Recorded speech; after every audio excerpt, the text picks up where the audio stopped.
Because today we're going to talk about the Shor's factoring algorithm, right? For that reason, it is a bit long, okay? It's necessary to learn at least 3 steps.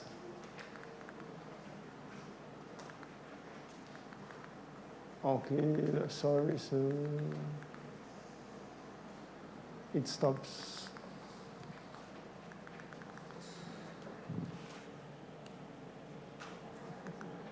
Okay, the amplitude amplification algorithm I will talk about later for the same reason.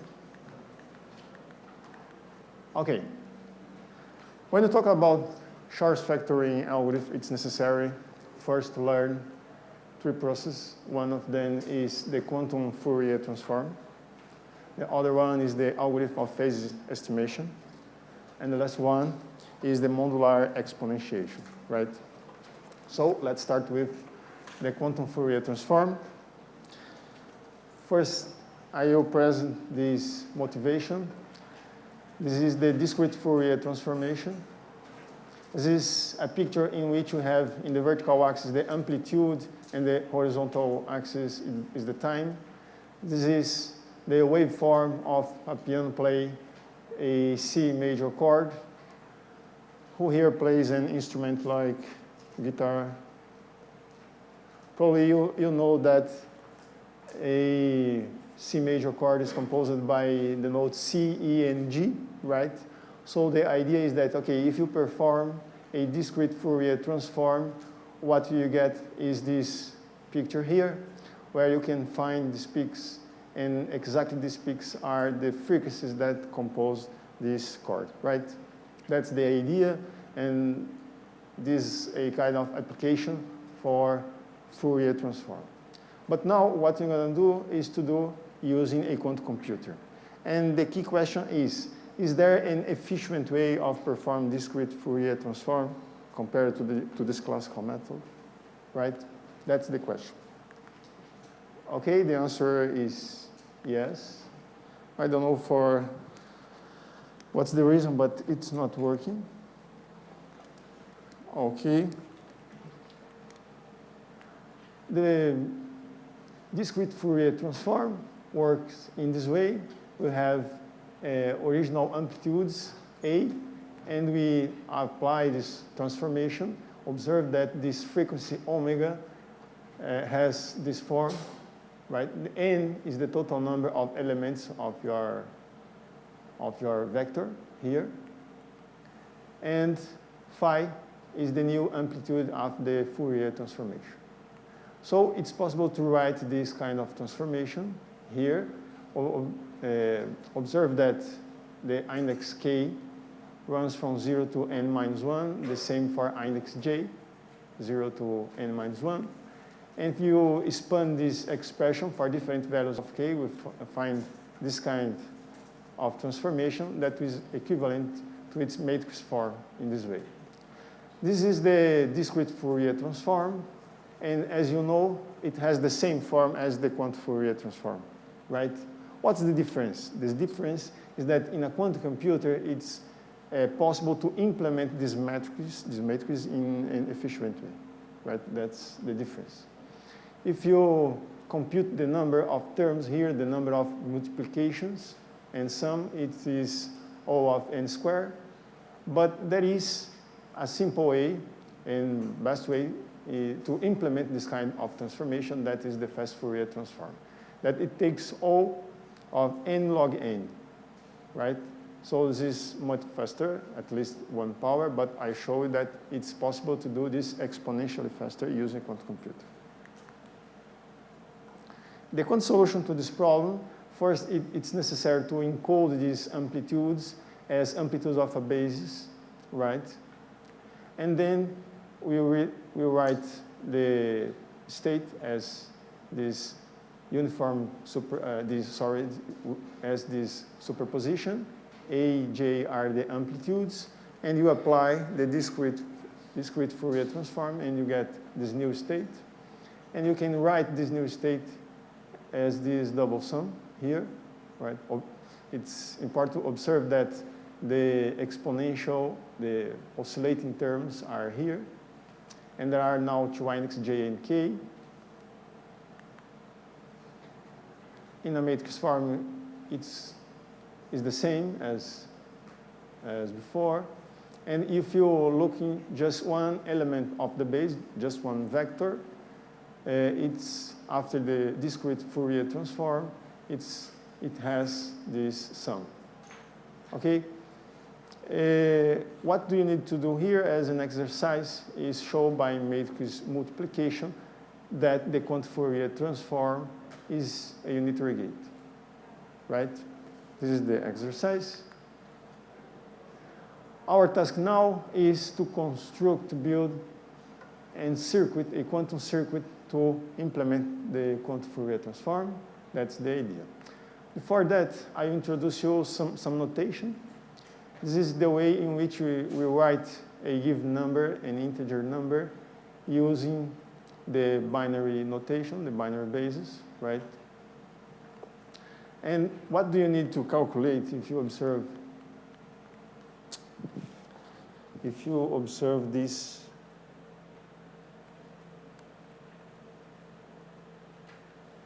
expression? Here we observe that there is j over n. This is exactly the term you will evaluate now. So writing j in a binary basis, it has this form. And when you divide it by n, we obtain that expression.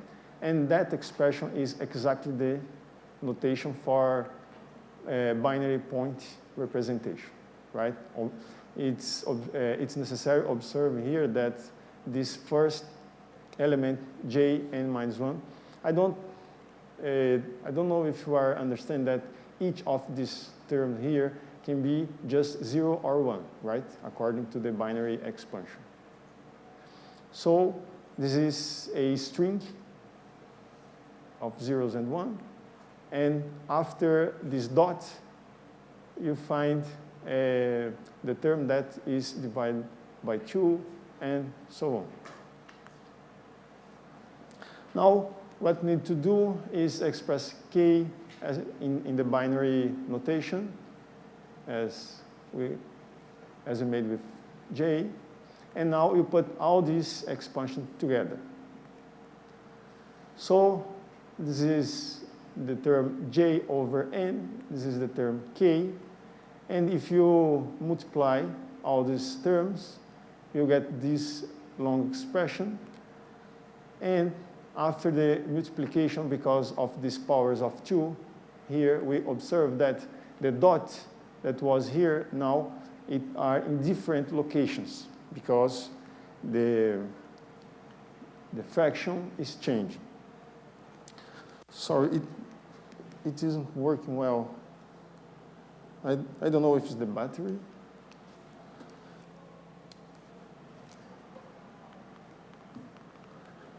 Okay. Observe that when you shift this dot, for instance, to the right side, we observe that we change the position of the bit that is divided by 2, right? If I change this dot to this position, so this term will be divided by 2, and so on. And this term will be multiplied by 2 to the power of 0, right?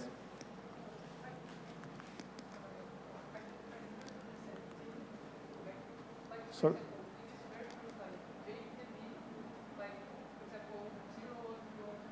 Right. So when you say j n minus 1 to j 0, it's like the 0 and the 1, like on the right side, each j is like each number in the binary, right? Right. J is the number in binary. So the second one, this is decimal, right? When you sub, like the other part. Like I'm still in the first. Here. This right side, this is decimal, right? Because there will be a 2 to the end. Like this one is like decimal notation. Like you are going back. Yeah, yeah. This side is decimal notation, and this one is the binary notation, Yes, yes. right? This are numbers greater than 1, right? 0 or 1, right? Greater than. And here are numbers smaller than 1. Here, right? Because as all j, they are 0 or 1, so the resulting number is always smaller than 1 here. Like this 0 dot will mean that it should be smaller than 1, the number. Because it will be 0 dot this algorithm. 0 dot? Like this 0 dot, I think that's understand. Ah, okay, yeah. The 0 dot is to say that this, it means a binary point representation. That means that this number is smaller than 1. That's the meaning of this dot, right? Okay. Okay, moving on. I did all this, I performed all this calculation, okay, just to show you that, okay, there are different numbers here. The dot is in different position. Okay, this one, and finally this final position. And you observe that these terms that are left in the position, they can be written.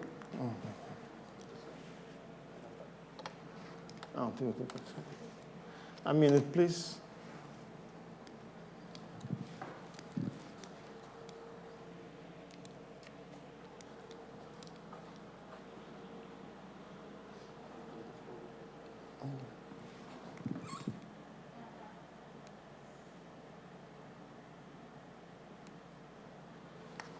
Okay. Oh, okay. Thank you. Okay, it's working now. Thank you. Okay. It's changed the sound. Laser is this one? Oh, it's not one. Okay, no problem. Let me see if this works. Okay, I use both. Okay, after performing this calculation, we can,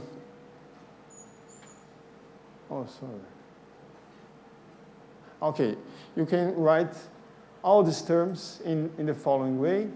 The idea here is to show that these terms that are in the left position, they don't contribute because they are multiplied by 2 pi times powers of 2, so all these values are equal 1, right?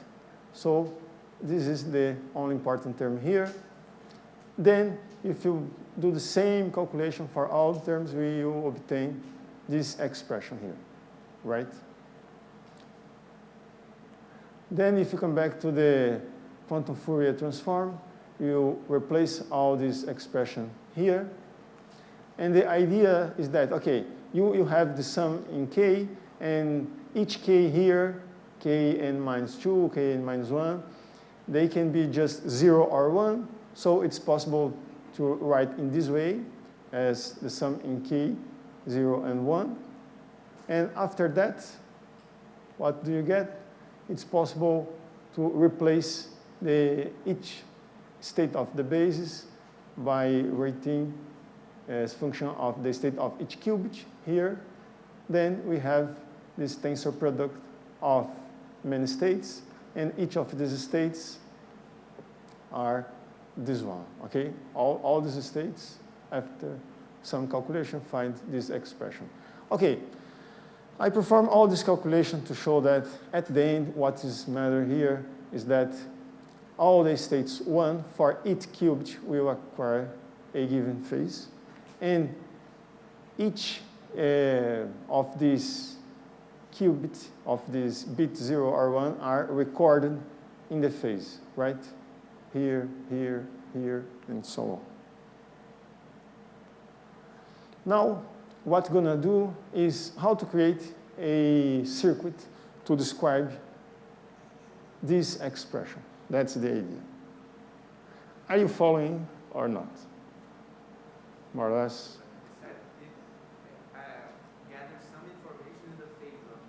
Yeah. What information, right. Let's come back a little bit. Sorry.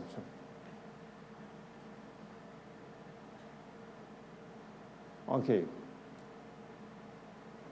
Observe here that we are trying to represent this expression in a quantum computer. So it is necessary to write a circuit. In this case, it's necessary to use bits to represent the system. So it's necessary to record these numbers, J and K, on your circuit.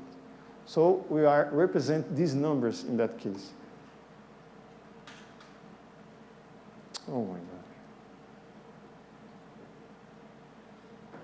Okay, our task now is to create a circuit to represent these states. They are equal superposition, but there is this phase in front of each qubit one, right? And how to do that? To do that, first we apply the Hadamard gate. I am using this example over the qubit j n minus 1, okay? When I apply this Hadamard gate, I obtain this expression. J n minus 1 can be 0 or 1. If it's 0, we recover the plus state. If it is 1, we recover the minus state. And also it's possible to write minus 1 as e to the power of I times p, as here. But this number pi, sorry, is 2 pi over 2. It's the same. That's the idea. So I can write 2 pi times I, that's the term. And we have j n minus 1 over 2, that when you write this in binary point notation, it has this expression. That's the idea. So I will manipulate all these terms following the same idea. But to introduce the other terms here, it will be necessary to introduce this single qubit rotation. So we're going to perform this phase gate, right? But with this particular phase. R, this index here, is here that controls the power of 2 here. That's the action of this controlled phase on the base states. Then to write this system, if you, okay, observe that the idea here is I know how to build this state, but it's necessary to build this one, and so on. To build all these states, it will be necessary to apply controlled phase gate. And this is the phase gate that will be controlled by other qubits. I mean, if I apply R2, the power is 2 here, to the qubit n minus 1, controlled by the qubit n minus 2, what do you get? Okay, this is original phase, that's here. This is the new phase acquired by this controlled rotation. The control is here, right? If it's 0, nothing happens. If j n minus 2 is 1, so this new phase appears here. Then it's possible to manipulate this term, and you show that using binary point notation, that using a Hadamard gate and application of this controlled phase gate, do you get this new phase. This new phase, if you come back to the previous slides, this one. Okay, but apply to different cubes that n minus 1 and n minus 2, right? So that is the idea. It's necessary to apply this process and record this kind of phase on all qubits in the system. Okay, if I continue applying this process, apply R3 to the qubit n minus 1 controlled by the qubit n minus 3, you get this new phase, and so on, okay? Then, representing this kind of operation in a circuit, it's possible to do in this way, right? First, I applied Hadamard gate, controlled R2, controlled R3, and controlled Rn by J0. Then, if I want to introduce the other phase on this qubit, so I will repeat all this process right? And if I introduce the phase on this cube, I introduce all this process, right? That's the idea. However, we observe that the order of the inputs is reversed compared to the outputs. So it's necessary to swap them. Then I apply swap gates between pairs Q0 and Kn-1 and so on. So now, after these swap gates, I obtain the original circuit. Okay, so this is the circuit to implement the quantum Fourier transform. But what's the complexity? What's the number of gates necessary to implement the system? You can do this calculation, okay? Here, there are n gates. Here, n-1 gates, and so on, until 2 gates and 1 gate.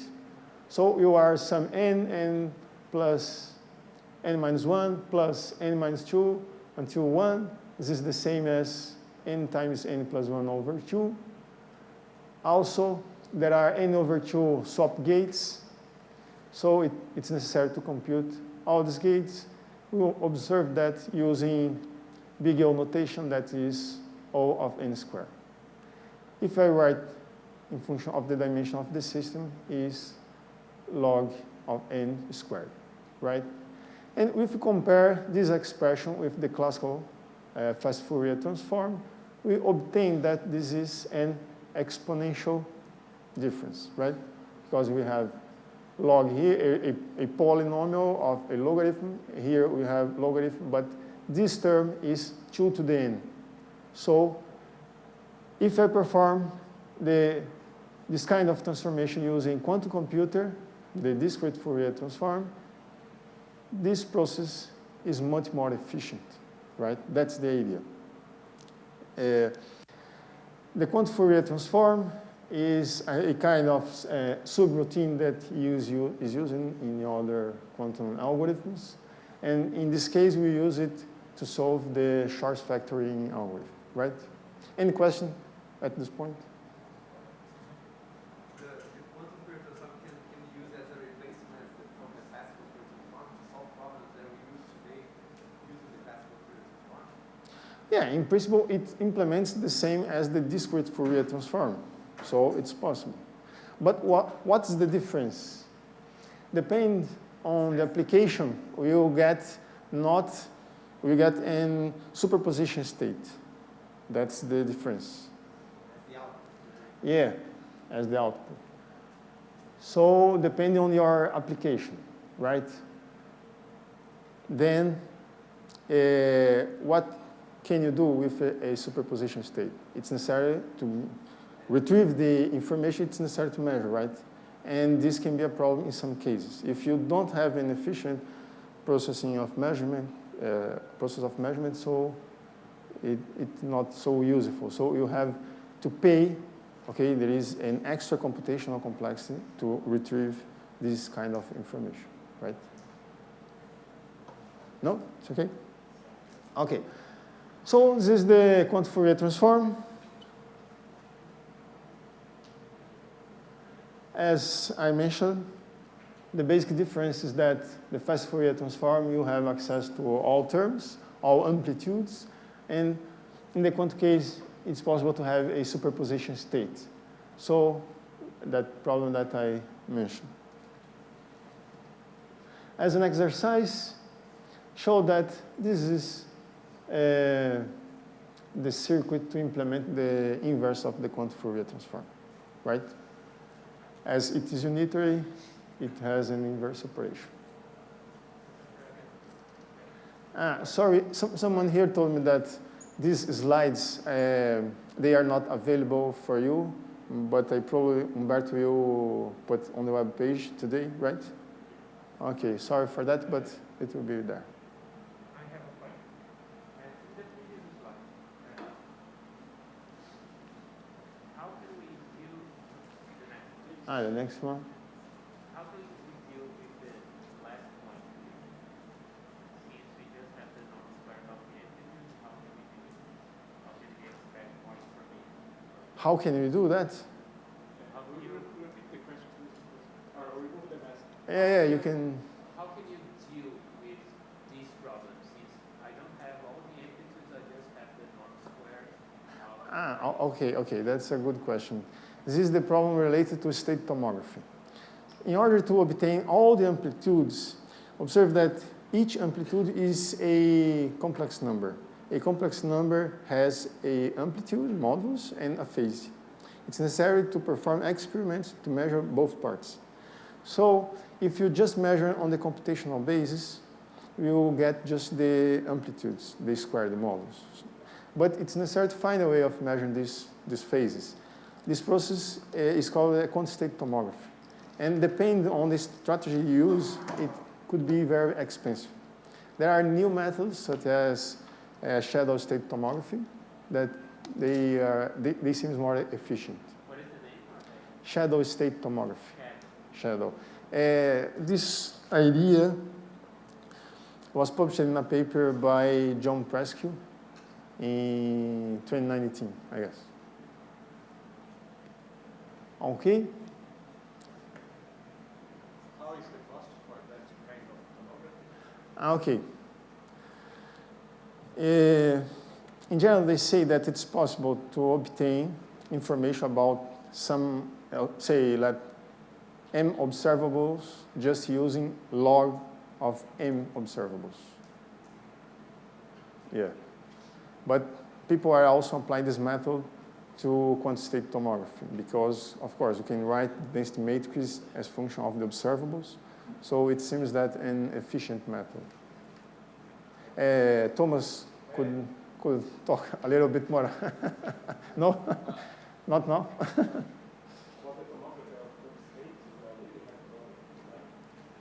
ideally, you don't go for tomography because it's like, why would you do it? If you want to know a fidelity, I can measure a fidelity. In this case, this algorithm, they give the amplitude of each state.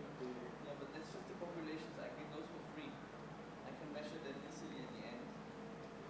Only the population can measure.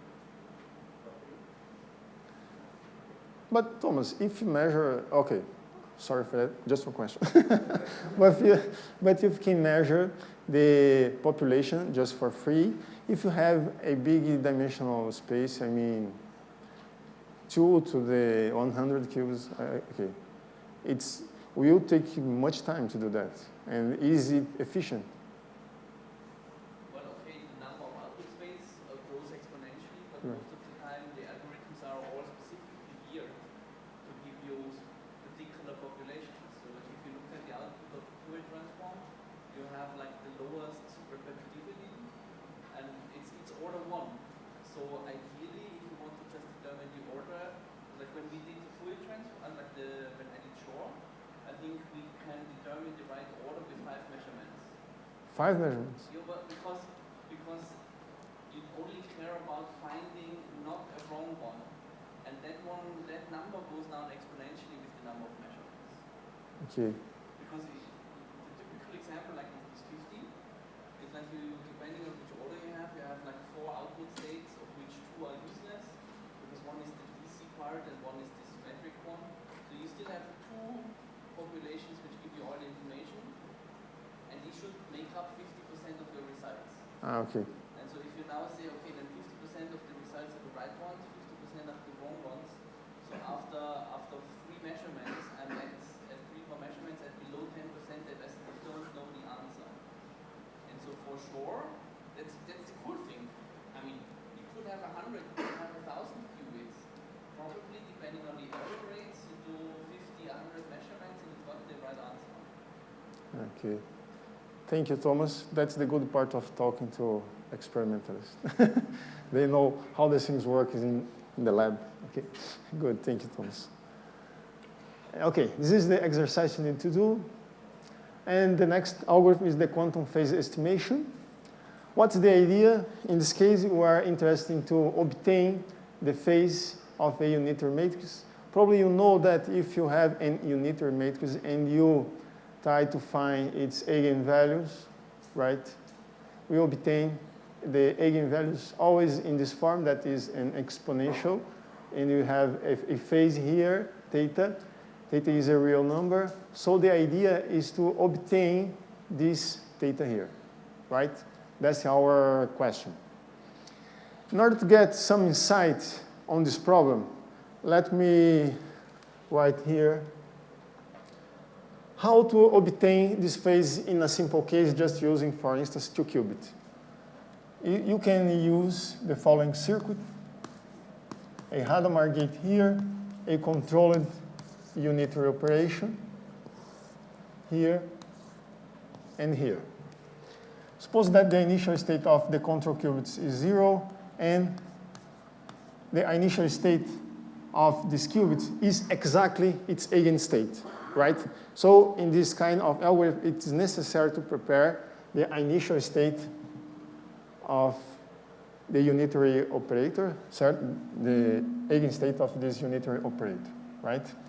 So this phase is recorded here. Okay, let's apply the circuit. 0 of the Hadamard gate is 0 plus 1 over square root of 2. Here is this state. And if you apply this controlled unitary operator here, what do you get?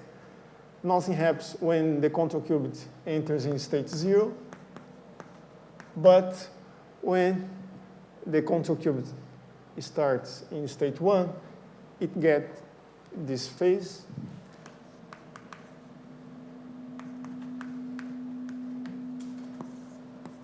So what do you have here? 0 plus I to a to the I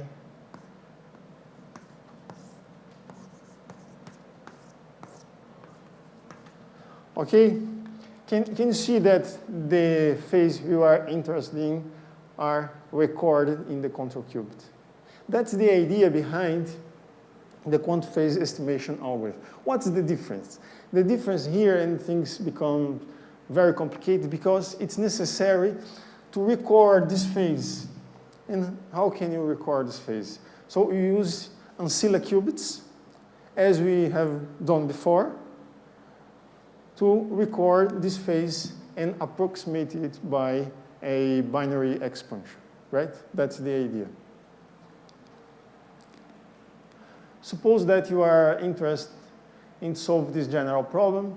This is the evolution operator of the Schrödinger equation.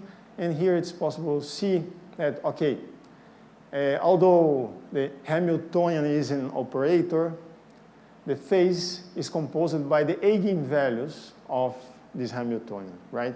Sorry for that. Here it seems that is the same as the operator, but the meaning here is that this phase is composed by the eigenvalues of the Hamiltonian operator. So suppose that you are interested in the ground state of this Hamiltonian. This information will be recorded in the eigenstate of the ground state, the eigenvalue of the ground state, sorry. Okay? That's the idea. Let's see the cost to compute this phase using classical computer. You can write this problem in the following way: a matrix representation for the matrix U. This is the new vector. This is the phase. And you need to solve this equation. After this multiplication, you get this new matrix. And it's possible, for instance, take the first line. And we have the phase on the sign of this equation as function of these terms. So we observe that there are n multiplications, n minus 1 additions here, and 1 division. So the number of steps we need to obtain the phase, this phase here, in a classical algorithm is O of n steps, right? That's the cost to. Okay, I am showing these details, a lot of details, but the idea here is that you understand the process of calculating the complexity of a quantum algorithm, right? That's the idea, to see how the things work, okay? So let's solve this problem using a quantum computer. now the idea is that, okay, we want to find the theta phase here. This phase is between 0 and 2 pi. And nu is the eigenstate of the unitary matrix. We use n bits, n qubits to represent this state. Our strategy here is to write this theta phase as 2 pi times j, in which j is a number smaller than 1, right? So we use again that binary point notation. That's the idea. Please. So why don't you use a unitary field? Why didn't I use the unitary on the first qubit? Yes, by applying a Hadamard gate. If you use Hadamard gate never qubit, you can get interference. Okay, the question is, why have I used the Hadamard gate? Why don't you use an interferometer? Another one here inside. Of course, good question. Could I use it? Could I use it? For sure. And in this case, if I use another Hadamard gate here, I will obtain a cosine of this angle, theta, and a sine here of this angle. And by measuring population, it would be possible to obtain information about this angle. That is another possibility, right? It's possible. But here, as formally, originally built, this quantum algorithm use this strategy to record the value of theta. Here, observe that with this protocol, it's possible to control the precision of this phase. In that case, you don't have much control, right? In this case, you can say, okay, I need a given precision epsilon, a given value, much smaller, okay? That's the basic difference. So when I write the theta angle in this way, so the idea is to find the values of these bits, J1, J2, and Jm. So I am use m bits to describe the precision of this phase theta. Okay? So this is our next task. For that, we use the phase estimation algorithm that you already know. Okay? This algorithm now written in a much more elaborate way. Okay? It's a bit complicated when you see it at first time, but don't worry. The idea is we have n qubits here. And this is the initial state, or the state that is the eigenstate of the unitary U. And here are the ancilla qubits, where we're going to register the precision of the phase. So the idea is just measuring these ancilla qubits, and after this measurement, we're going to get information about all these values, right? That's the idea of the algorithm. But it's necessary to record the values of each of these bits, and this is performed using these controlled unitary operations, right? Observe that these unitary operations are power of 2, right? And how to write these, expanding these? It's possible first, okay, creating this superposition. We already know how it works, right? By using Hadamard gates.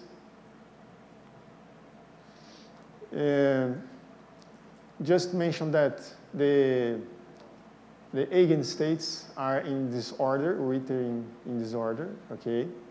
And if you apply this controller gate here, controlled by the qubit Jm, observe, I am performing just this calculation now. Then the system will get this phase. This is the same circuit as I have shown here. But now, if you act with other unitaries, power 2, that's the reason. Observe here, that's the reason. That's the reason we have the unitaries to different powers of 2. Here we obtain 2 theta, 4 theta, and so on. Then you can write these terms. If you substitute theta using this expression, we obtain this one. Observe here that the dot, when I use the binary point representation, it's in this position for this state. In other one, and after all this exponential, you obtain this expression. As before, observe that these bits that are in the left side, they don't contribute, just this one, in the right side of the dot. So we obtain this expression. And if you look back, this is exactly the quantum Fourier transform, right? So this means that after this circuit, this one, we obtain a quantum Fourier transform of the initial state. For that reason, I apply the inverse of the quantum Fourier transform, because I am interested just in the values of the bits. Okay? Just in these values. For that reason, I apply the inverse of the quantum Fourier transform over this state.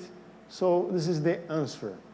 I mean, this is the final cube. This is the final state of, let me see, this is the final state here. Observe that if you know the values of Jm, Jm minus 1, and so on, it's possible to reconstruct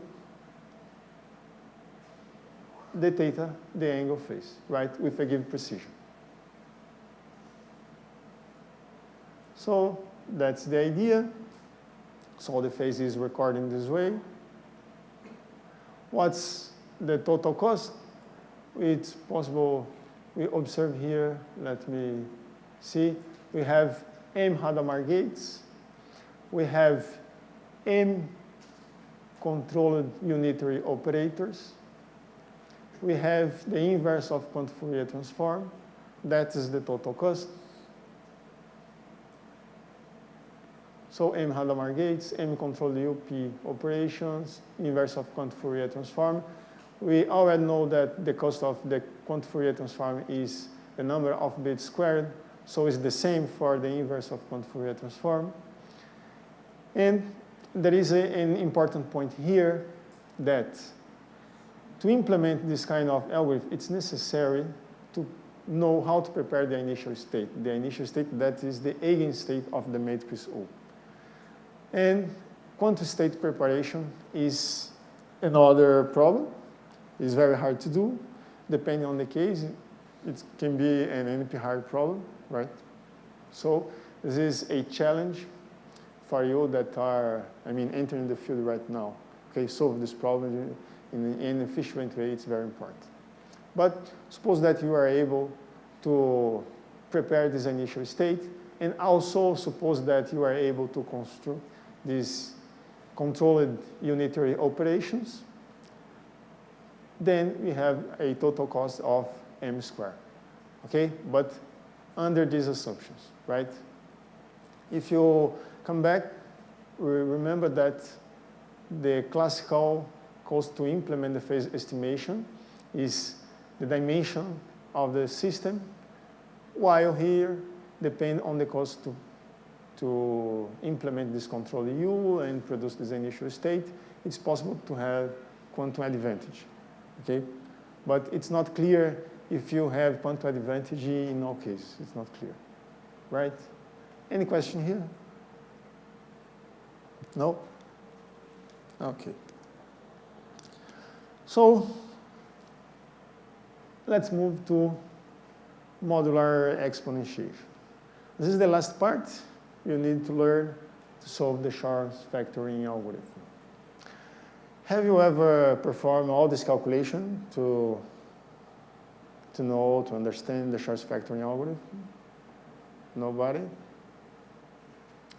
Okay, I'm showing, as I mentioned before, all these details because if you try to perform all this calculation, it will be necessary to know all these steps.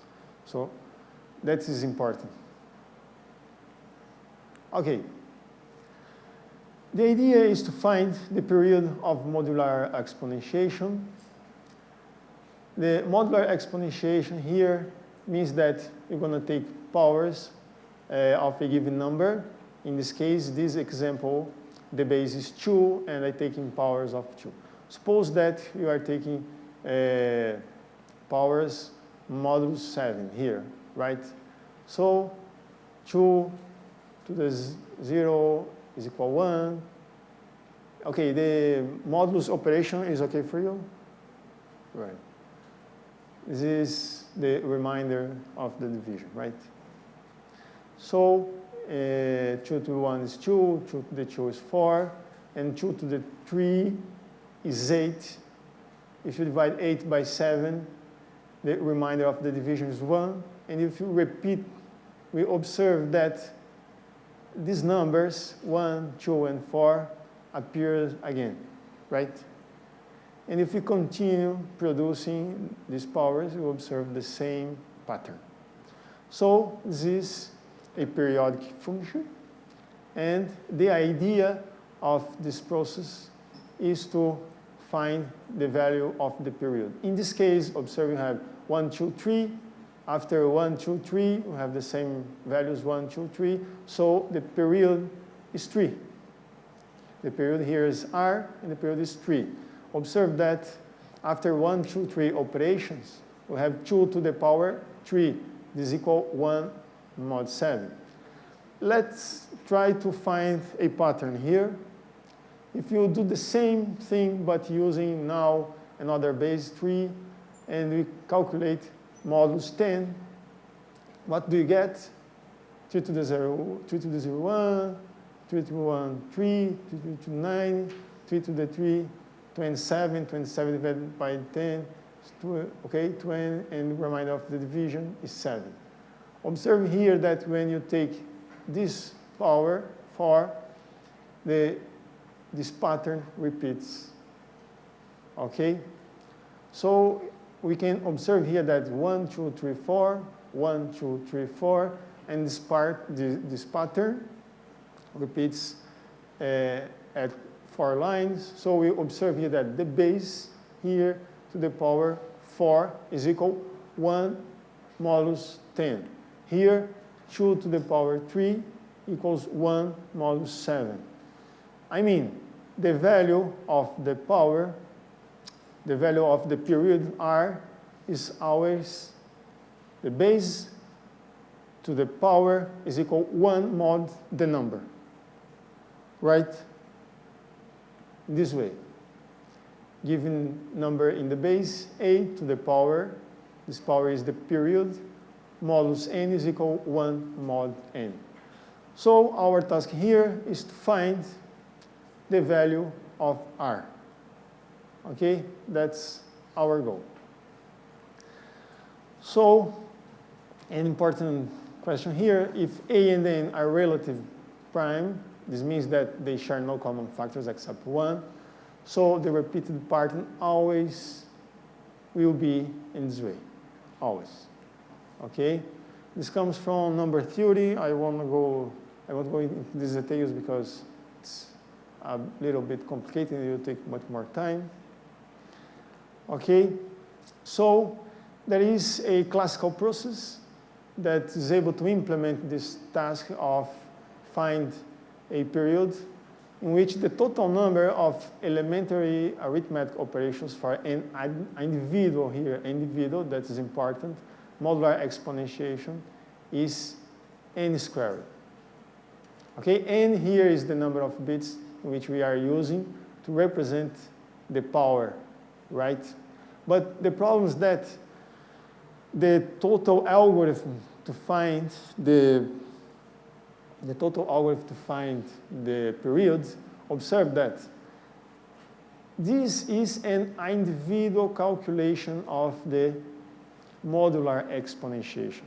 But you don't know how many of these individual calculations will appear when you take big numbers, for instance. So it can appear a lot of these calculations, right? We don't know the value of the period until you perform the calculation. So that's the problem. The problem is not calculate just one of these lines for big numbers, okay? For small numbers, it is easy, but for very big numbers, it's very complicated. That's the idea. So when you take the full algorithm, this algorithm can be very, very complicated. If you are interested in to see the details, you can look this book, okay? The Thomas Wong book. It's very nice introduction to classical and quantum computation. And you go to this page and you find the details. But it's not necessary to buy this book. It's possible to download for free in the Thomas web page, right? Okay.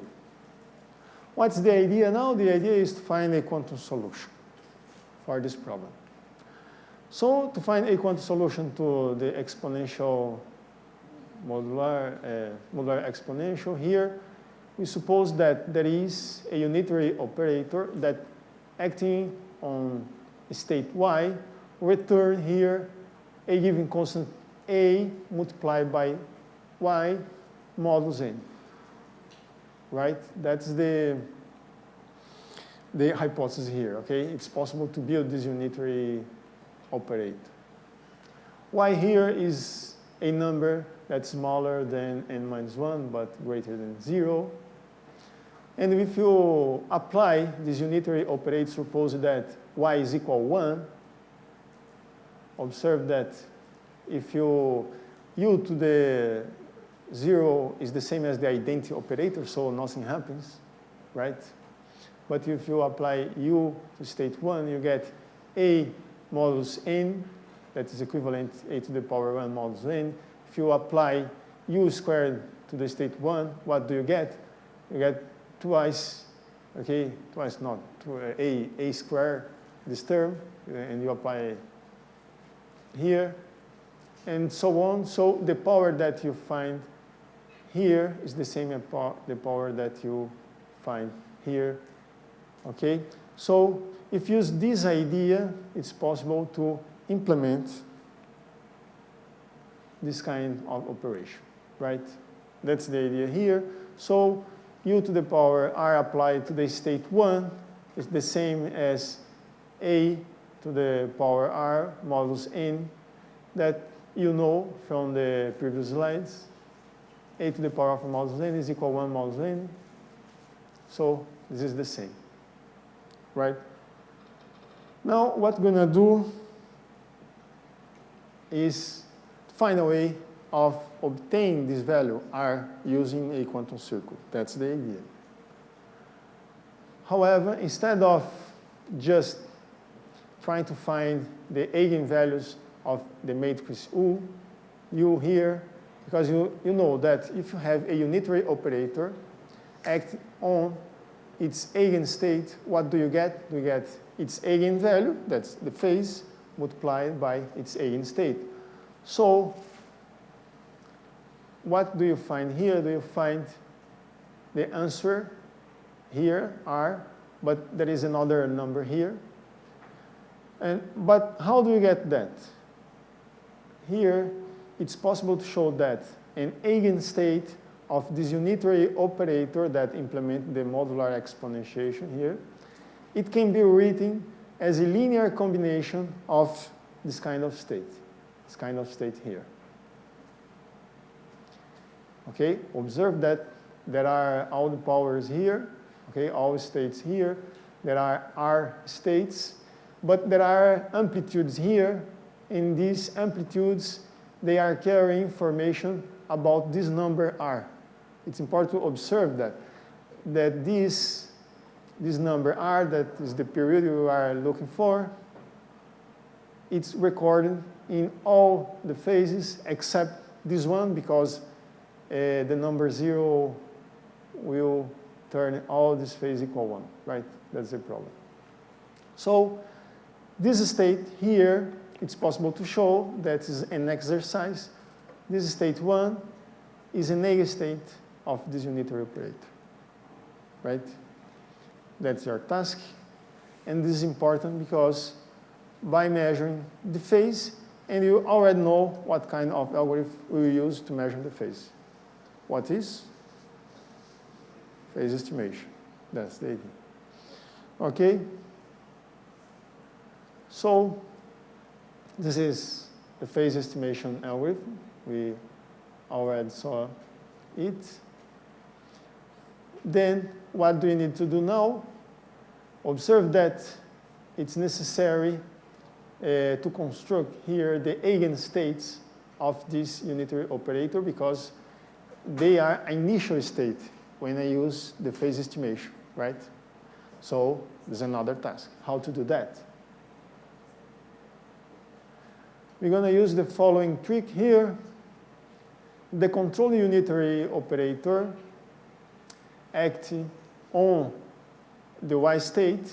Observe here there is a z state. This z state is the state of the control qubit because the action of each controlled unitary operator is controlled by one qubit here, right?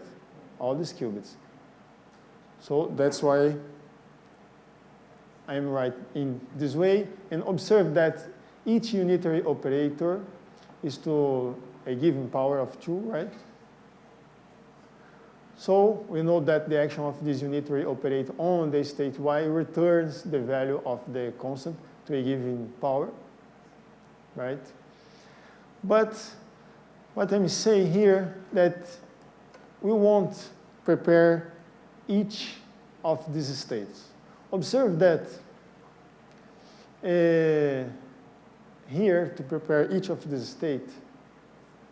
Let me see here. Each of the state. If I want to prepare this state or this one or this one or this one, observe that it's necessary to know the value of the period, right? We don't know the period.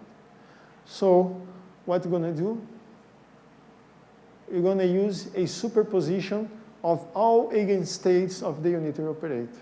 That's the trick here. Okay?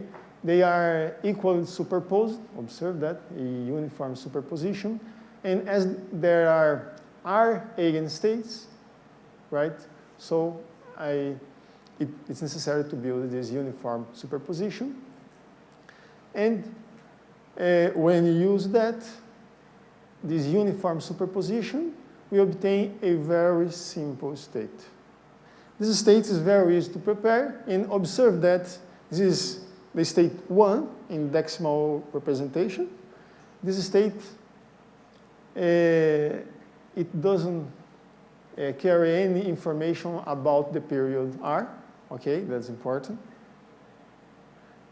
It has this form, right? This is the state 1 modulus n. So this is very simple to prepare because we enter with all qubits in state 0 and apply the X gate in the last qubit, right? Then we obtain this state. In other words, this state is the linear combination of all eigenstates of operator U. That's the idea. But what's the problem here? The problem here that when you perform some measurement, we're going to get here one of these states and consequently one of these phases. Let me see. Okay, one of these phases. Because we don't know the value of R, sorry, the value of S also. Our goal here to discover the value of R, but when you perform a measurement, the solution will collapse to just one eigenstate of the unitary operator. So one value of S will appear in this phase. But we don't know the value of this phase, and we don't know the value of R. And how to obtain the information about this reason, this ratio, S over R. How do you get? That's our next task. I mean, the phase is 2 pi multiplied by S over R. So what we're going to do is measure this this ratio of S over R here, and this value will be recorded in our precision qubits. But the question how to obtain R here. To do that, we're going to use the continued fraction method. Do you know this method? No? Okay, during the exercise after this presentation, I don't record the program, but I can show you how to use this method and obtain these values, right? But using this method, this method will say, okay, it's possible to approximate a given number here. Say here is a number smaller than 1. It's possible to approximate it, and with very good approximation, when you have this fraction of S over R, in which S and R are integer numbers. It's always possible to find very good numbers, S and R, in which we will approximate this number, right? That's the idea, okay? Now, what we're going to do is to compute the total cost of the modular exponentiation. That's the idea. So it's necessary to take into account all the gates. Let's come back, sorry. Let's come back to our circuit. What time is it? Okay. Observe here. 20 minutes. Okay, thank you, Sauce. It's necessary to compute all the process because, yeah, all the process here.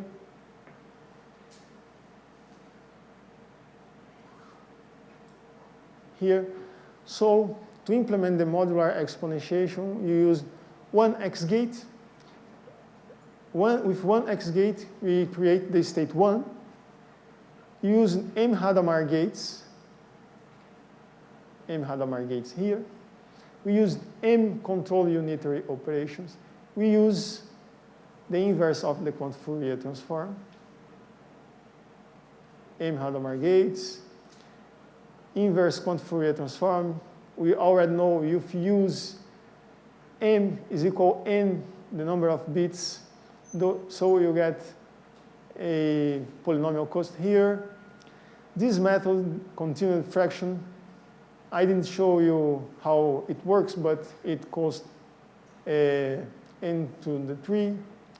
And this is a cost that I didn't show you how to obtain. Remember that in general, we don't have we don't know a method to build this control unitary operation, this unitary to power of 2. But there is a classical method that it costs n to the 3, that it's possible to perform the modular exponentiation. So if we use the Toffoli gate, as I mentioned before, using Toffoli gate, it's possible to build a reversible circuit in classical computation. So it's possible to use the same Toffoli gates in the quantum circuit, and the cost to implement this U to given power of 2 is n cubic. Okay? So this is the total cost. Observe here that the greater power is 3, so the total number of gates to implement the modular exponentiation is n to the 3. Okay, it's efficient in the sense that it's polynomial, but it's quite similar to the classical process in the case of building this unitary, right? So now, as we know the cost of these 3 processes, we're going to put them together and to calculate the cost to factor some number. That's the idea. That's the short factoring algorithm. Okay, to factor some number, I mean, given an integer number, the idea to discover the prime numbers Q and K that when multiplied returns this number n. That's the task of short factoring algorithm. Okay? I already mentioned here, but I emphasize again that there is a classical solution, the best classical algorithm, called number field sieve that has this cost. Remember that is a sub-exponential cost, okay?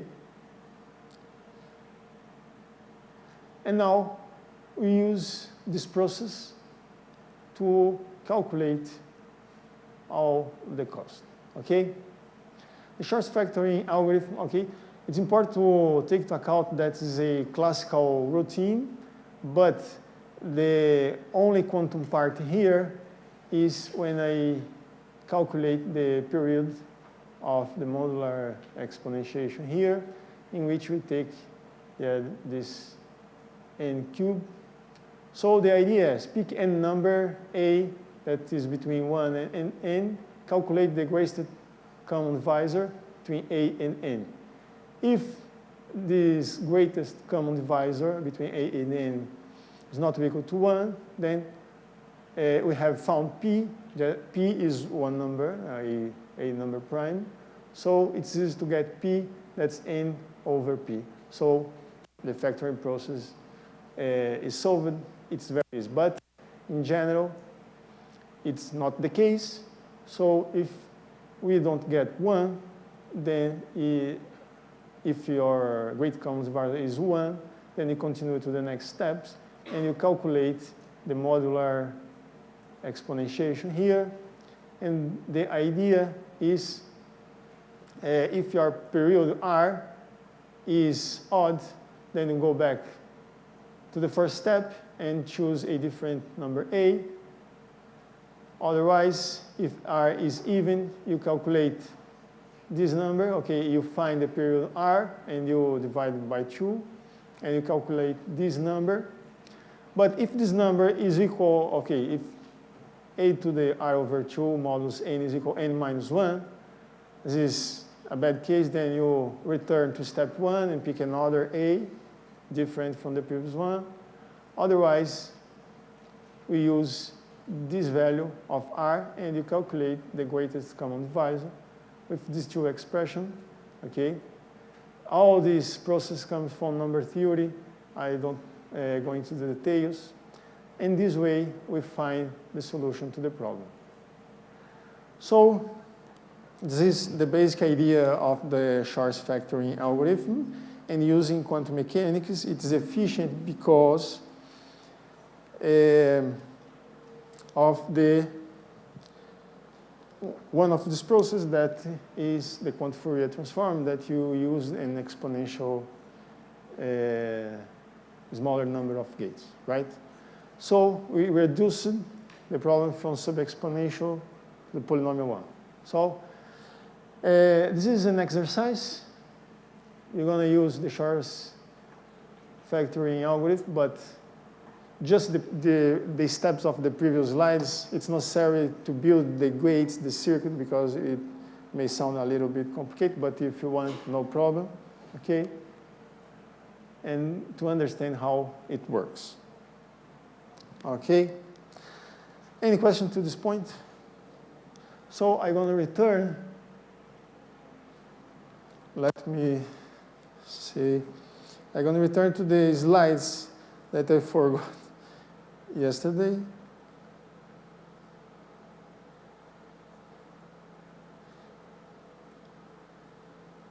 No.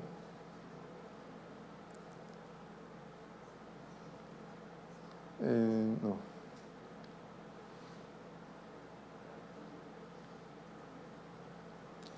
Here, sorry. Okay, I don't know the reason, but yesterday the idea was, okay, I'm going to start from this point, but I don't know when I started talking, the slide was in another page, and I did pay attention enough, and I start from that point, sorry. This is an important subject when you study quantum computing, that is talking about the universal set of quantum gates. Okay, this is a very important point. So there are two definitions of universal set of gates, the exact one and the approximate one. The exact one when you have access we are able to implement in your quantum computing all gates of 1 and 2 qubits. I mean, when I say all gates, it's necessary to remember that yesterday we saw that 1 qubit gate in a more general way is a rotation on the Bloch sphere, right? So there is a continuous parameter there.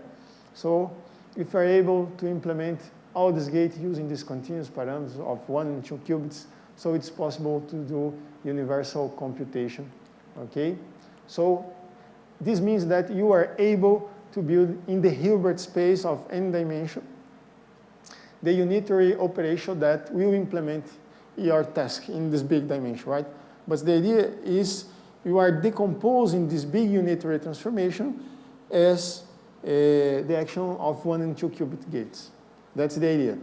You are not worried about the number of gates you need. Sometimes you know that in practice, the number of gates, the number of gates of 1 and 2 qubits, it can increase exponentially. Okay, this is not good, but in general, if you have a big unitary in the Hilbert space in a high dimensional system, if you decompose it as function of 1 and 2 qubit gates in general, it will be necessary an exponential number of these gates. Okay? But it's also possible that, this is important, it's also possible implement a general unitary gate, approximating this unitary gate by a sequence of unitary gates, say T gates here, right? And the difference that we won't implement exactly the unitary operation, but an approximation to this unitary operation. That's the difference. And why it is important? Because in general, in our hardware, sometimes you are not able to implement all the unitary gates, right? All the unitary operators on 1 and 2 qubits. So that is important. So this will give us the idea of particular set of universal quantum gates, right? Some examples of universal set of gates are this one, C0 gates and all single qubit gates.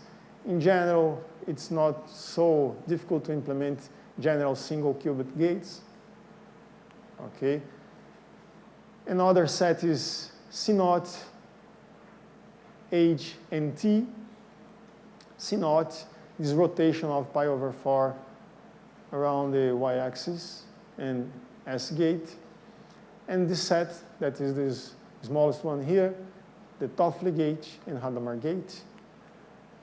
In this case, it's important to observe that Toffoli gate is a classical gate also, right?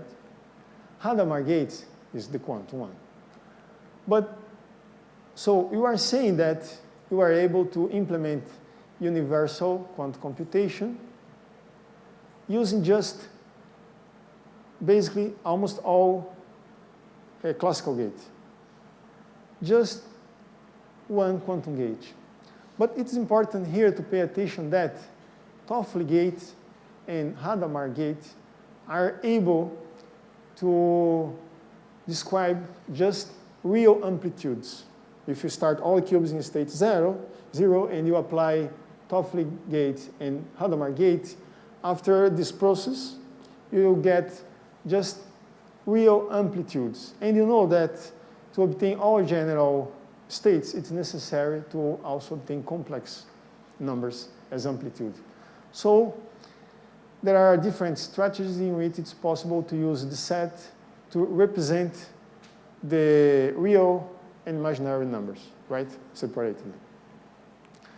Then it's possible to see that to get a universal set of gates, it's necessary superposition, entanglement, complex amplitudes, and contain more than the Clifford group. The Clifford group here is composed by these gates, C0, H, and S. Why this group is very important? It has a lot of application in quantum error correction, stabilizer codes, and so on. I won't talk about this here, but if you use only these gates, you are able to create entangled states, very high entangled state, that's true, but it's not possible to perform universal computation. But sometimes it's possible to introduce extra gate, such as the T-gate, and T-gate with Clifford group is necessary to perform universal quantum computation, right? But the message here is that, okay, with these gates, observe that it's possible to entangle the states with C0, entangle the qubits with C0, create superposition with Hadamard, and S contains an imaginary number. So all these three conditions are satisfied. But even though it's not possible to create universal quantum computation, right? So it's necessary to add some gates here. Suppose that you are interested in to create the Greenberg-Horn-Zeilinger state, this kind of state. You can create with n qubits here. This is a genuine entangled state, right? Observe that it's possible to create with Hadamard and C0 gates. This is a high entangled state, but it's not possible to perform universal quantum computation with this model, right? Let me see what time is it. Okay, we have 4 minutes. And these last slides, I'll introduce you the Solovay-Kitaev theorem. Let me read very fast here. Fixed two universal gate sets that are closed and inverse. This means that the inverse gates of each gate are inside that group, right? Then a T-gate circuit using one gate set can be implemented to precision epsilon using a circuit of T polynomial of log of T over epsilon gates from other sets.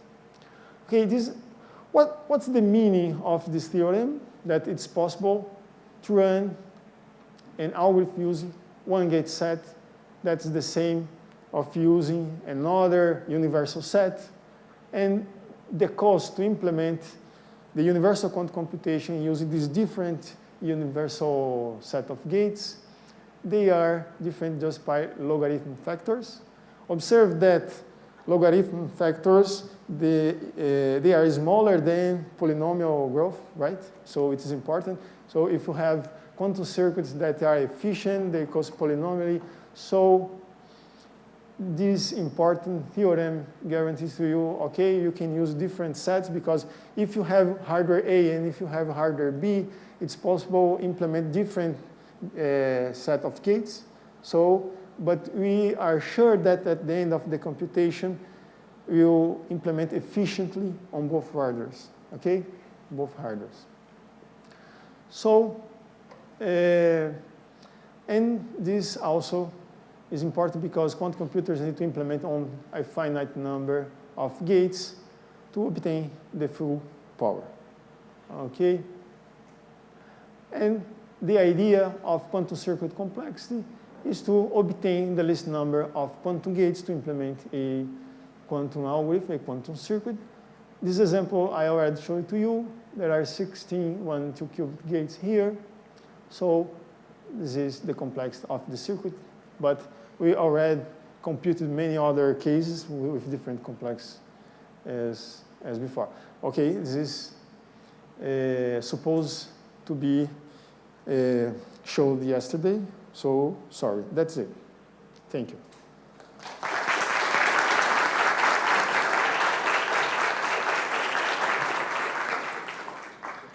Questions?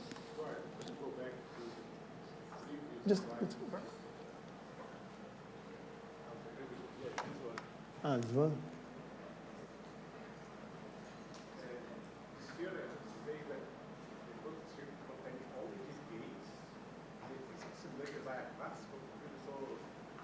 Yeah, exactly. No, with this set of gates, the gates of the Clifford group, there is no advantage if you try to perform quantum computation with this set of gates. It's necessary to add some magic states or T-gates, that's equivalent, and you are able to perform universal quantum computation. Otherwise not. Just with Clifford gate, it's not possible. That's the idea. It actually has to be that way, because otherwise error correction wouldn't scale. Error correction builds a lot on Clifford gates and stabilizer codes, and in order to process them efficiently on a classical side, to figure out which errors you need to correct, you in some sense need this requirement to be able to classically efficiently calculate and feed forward the information. If that wouldn't work, then we would like to be screwed with error correction. That's right. Very, very good observation. Thank you, Thomas. Okay. More questions?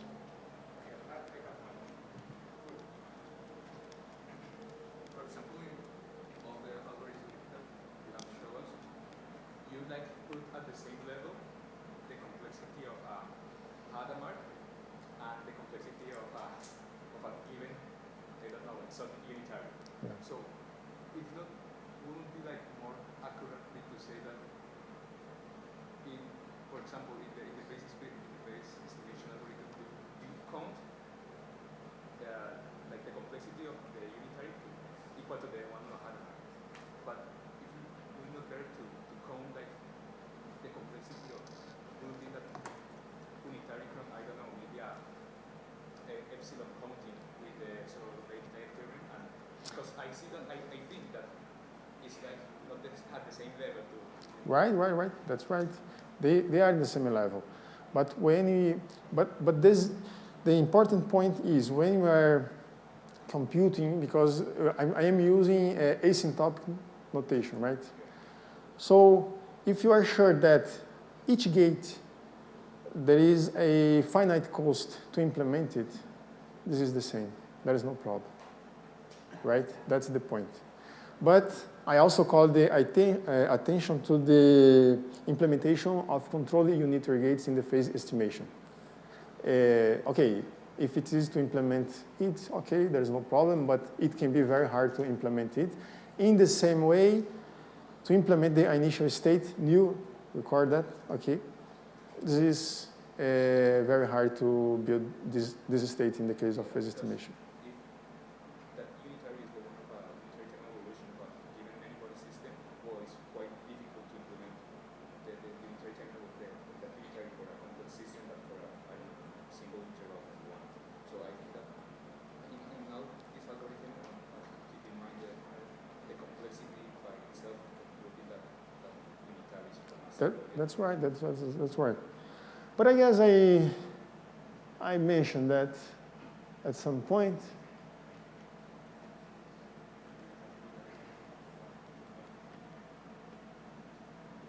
The amplitude amplification algorithm. I forgot. It's like a word. Your next exercise is to demonstrate the execution of amplitude amplification algorithm. Another question is, you actually mentioned that to find the power of a unitary, you need like n power 3 is, Yeah. That's hypothesis. That's the point, right? You are right. This is an hypothesis. And the other question is, you mentioned that, well, if I want to have in the period of the mod operation, if I want to implement the power of the U matrix, I need like n to the power of 3 operations. Can you give like a brief? An explanation. Yeah. Okay, I guess it's easy if you follow this book, Thomas Wong. It's actually, I don't remember. Okay, I know how it works, but I don't know to reproduce it now, right? But I have this book in my bag, so I can follow and explain to you. Sorry, but I don't know how to reproduce it without the book. Okay, but after I can show. Okay. Any more questions? Can you give an example of circuit complexity, working circuit complexity reserve? Sorry? Can you give an example of secret complexity Brazil? For example, there is no function, there is a function that can be computed using less than a number of gates, for example. Sorry, couldn't get. For example, in classical computing, there are some results that we know that, for example, the majority function can be computed by a secret of depth less than a constant. There is something similar in quantitative complexity. Okay. If I can give you, okay, maybe a general example in which to calculate the function in which the situation, the total computation, the circuit depth is equal in quantum in the classical computation. Because in all of these examples, the idea was to show, okay, I always reproduce the cost of the classical algorithm and compare with the quantum result. And when I mention, okay, the number of gates, I am always think, in some sense, that it is connected to the depth of the circuit, right? But your question is exactly the number of the depth for a given example? Not exactly. I want to know if there is a function that can be computed using less than a number of gates. I don't know if there is a function that can be computed using less than a given number of gates. Sorry, but I don't understand the point. But you can talk after. More questions? We can discuss. Sorry? No, I have one, but maybe it's related to something that he said also about these measurements like this. But we can discuss in the blackboard later. Yeah, it's better. Okay, thank you. Someone, okay. Yeah, so it wasn't clear for me why you're going for the phase estimation approach instead of the combination counting that someone mentioned before. So because of the accuracy that you can get from the phase estimation instead of the accuracy that you get is many measurements in the population counting, what's the reason why you go for one approach instead of the other one? Okay. Maybe an experimentalist could answer this question better than me, because I imagine that the idea here, if, for instance, if you want to know the phase with a given precision, according to the phase estimation algorithm, it's possible to control exactly this precision. It's possible, right? But in this case, to obtain a more precision of this number, where after you apply this Hadamard gate, in this case, if you apply this Hadamard gate here, you obtain something like, I don't know if it's exactly this one, but I can do the calculations after. I know. Yes. I believe that this is the kind of state that you get if you apply another Hadamard gate. And so you could measure this. I'm not sure, probably there is one number before, but you can obtain this kind of result and measure its amplitude, that the square of this value. So this amplitude, if I'm not sure, but the precision of the amplitude just depends on the number of measurements you perform, right? So I don't know exactly how to compare this case with the general one in which the phase estimation algorithm is applied. But the basic difference is that in the phase estimation algorithm, you have a control over the precision. Although here, it's also possible to perform more and more measurements. Exactly, I don't know why I don't use one or another, the reason. Okay, but you can discuss later also. But at this moment, I don't know the reason for that. Like this was also related to what I was going to ask, because like this problem is actually like like when we perform some some quantum computer experiment, like you can always like not be very lucky and kind of like well you like if you make k measurements, you may not get exactly the right probabilities, right? That you should have in the end. Like k has to be large, like in order to have yes, in order to see like a good approximation of the real amplitudes and so on. But like this is kind of similar to that problem that you did show like yesterday, in which you have this balanced function, and then there is one error like associated to making k measurements. But like here, probably your error it will be like larger, because there are more cases in which it goes wrong somehow.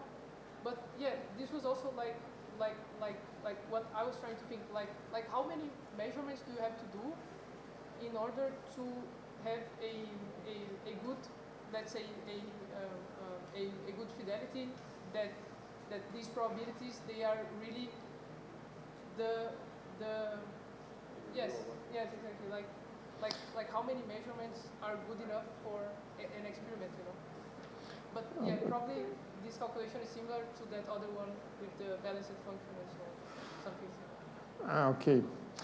I'm not sure if it is exactly compared to the case of the previous problem at the exercise I gave to you, but the number of measurements you need to perform when you are calculating population, basically it depends on the number of the measurements, just that.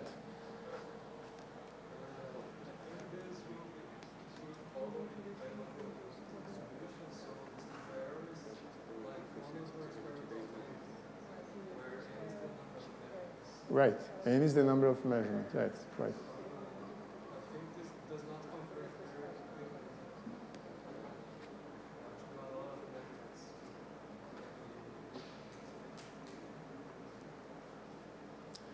I don't know. Yes, the number of measurements here is dependent. Okay, the precision here is 1 over square root of n, that's right. But it depends on the number of measurements. I will say that, okay, I am unable to achieve the desired precision compared to the quantum phase estimation.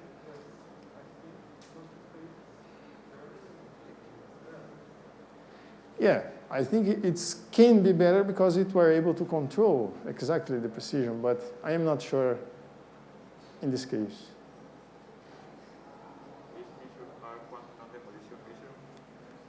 Quantum non-demolition measurement. Yeah, I think it's possible, but in general, it's not easy to do that. It's very hard in general. I don't know, experimentalists may say. You want to extract information. If you would do a non-demolition measurement, you would not extract it. So it's like, if it's non-demolition, then you can't extract information. So it's quite non-demolition.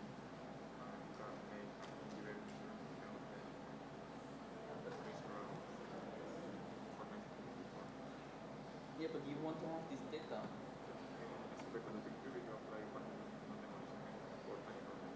Yeah, but not to get the phase out. Because non-demolition measurement in general we use when we're interested to use that information in another situation, right? But I think that's not the case because your goal is just to obtain the value of theta. Maybe. Okay, so it's on time. Okay, thank you. You can discuss more about the subjects here. Okay.